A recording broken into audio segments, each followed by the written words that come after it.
कथिए के बनेला दौरावा के ये दिहले बनाए के कर होखेला पूजनवा के ये छठी घाटे जाए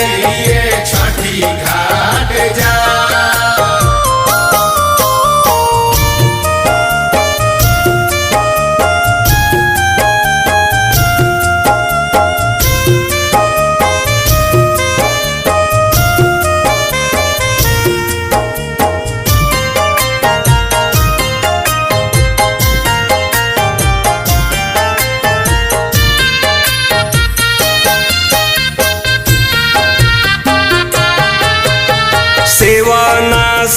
पाती आदि हरदी मुरैया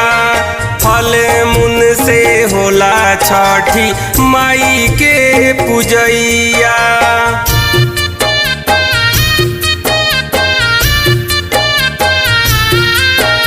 सेवनास पाती आदि हरदी मुरैया फल मुन से होला छठी माई के पूजैया बसवे के बनेला दौरावा डोमिन दिहली बनाए छठी माई के होखेला पूजनवा तिवई छठी घाटे जाए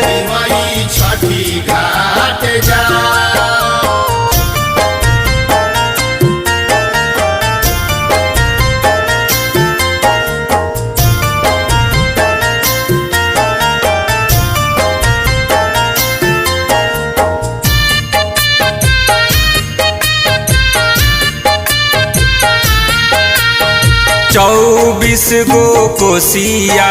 भराला छठी घाट पर चौमुख दियरिया जरेला उहावा रात भर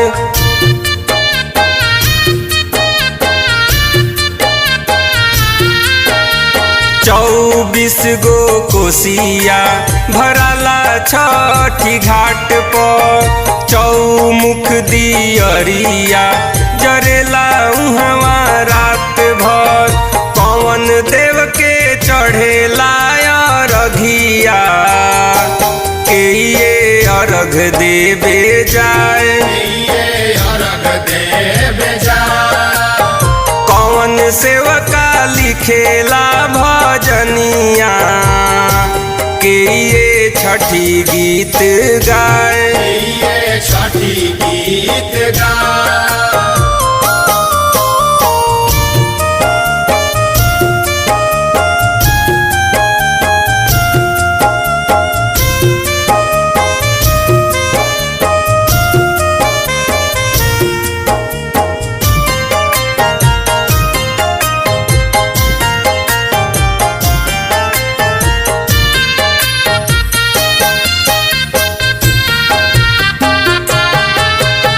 श्रद्धा से जे भी करेला पूजा पाठ हो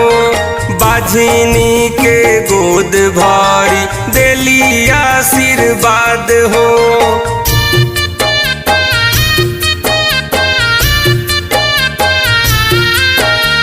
श्रद्धा से जे भी करेला पूजा पाठ हो बाझिनी के गोद भरी देली आशीर्वाद हो सूरज देव के चढ़ेला अरघिया बरती अर्घ देवे जाए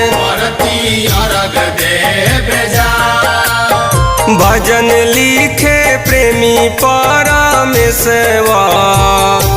परदीप छठ गीत गाए।